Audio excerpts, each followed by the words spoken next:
آج ہم 6 کلاس کی اردو کی کتاب چمپا کا سبق نمبر 8 ہے، بیٹے کی قربانی۔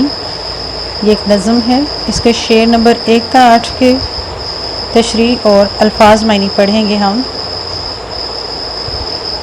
اس کے الفاظ معنی ہے: پدر، باپ، نرالا، عجیب، باب، دروازہ یا کتاب کا ایک حصہ، لہو، خون، سعادت مند، فرمانبردار، فرمانے باری، اللہ تعالیٰ کا حکم، طاعت گزاری، فرمانبرداری، رضا جوئی، خدا کی رضا کی تلاش، پیشتر اس سے پہلے، تامل ہچکچاہٹ، تذبذب پس و پیش، فرزند بیٹا، صابر صبر کرنے والا، پے تعمیل حکم بجا لانے کے لیے، مبادا کہیں ایسا نہ ہو، تھرائے کانپے، پسر بیٹا، پچھاڑا گرایا یا ہرایا، حلقوم حلق یا گلا، سہمی ڈری ہوئی، نظارہ منظر، بحالی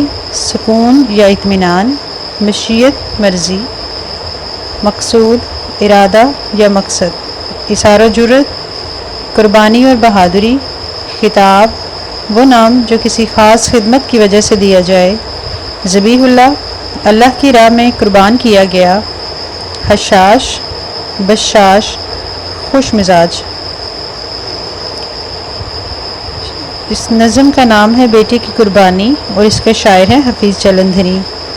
شعر نمبر 1 ہے: پدر بولا کہ بیٹا آج میں نے خواب دیکھا ہے، کتاب زندگی کا ایک نرالا باب دیکھا ہے۔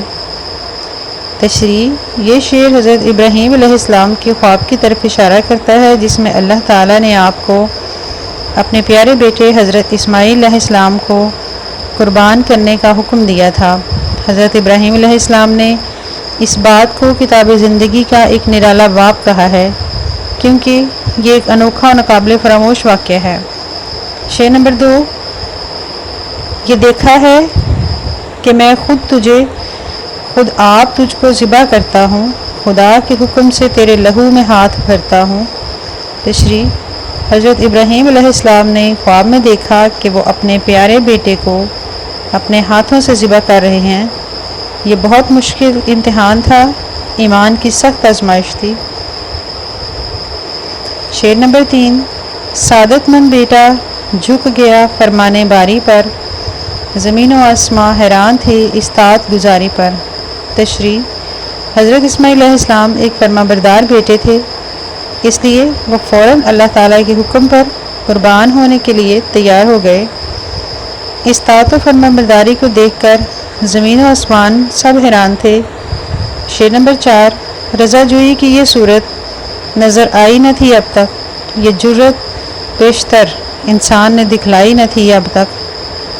تشریح: یہ بات واضح ہے کہ اس سے پہلے انسان نے اللہ تعالیٰ کی رضا کی خاطر ایسی قربانی نہیں دی تھی اور نہ ہی کبھی ایسی فراخ دلی سے ایسی جرت اور بہادری کا مظاہرہ کیا تھا۔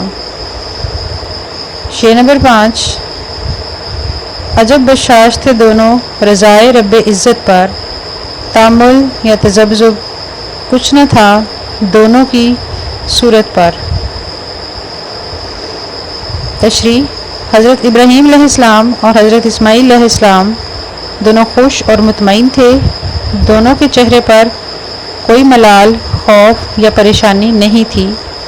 شعر نمبر 6: کہا فرزند نے اے باپ اسماعیل علیہ السلام صابر ہے، خدا کے نام پر بندہ پائے تعمیل حاضر ہے۔ تشریح: حضرت اسماعیل علیہ السلام اپنے صبر و رضا کا اظہار کرتے ہوئے اپنے والد سے کہتے ہیں کہ میں اللہ تعالیٰ کی رضا کی خاطر حاضر ہوں۔ شعر نمبر 7: مگر آنکھوں پر اپنی آپ علیہ السلام پٹی باندھ دیجیے گا، میرے ہاتھوں اور پیروں میں رسی باندھ دیجیے گا۔ تشریح: حضرت اسماعیل علیہ السلام نے سمجھداری سے کہا کہ آپ اپنی آنکھوں پر پٹی باندھ لیجیے گا اور میرے ہاتھ پاؤں بھی رسی سے باندھ دیجیے گا۔ شعر نمبر 8: مبادا آپ علیہ السلام کو صورت پہ میری رحم آ جائے، مبادا میں تڑپ کر چھوٹ جاؤں، ہاتھ تھرائے۔ تشریح ایسا نہ ہو کہ آپ علیہ السلام کا رحم آ جائے یا میرے تڑپنے سے ہمارا فریضہ رہ جائے۔ باقی نظم کی تشریح آپ کو انشاءاللہ آئندہ ویڈیو میں مل جائے گی۔ اللہ حافظ۔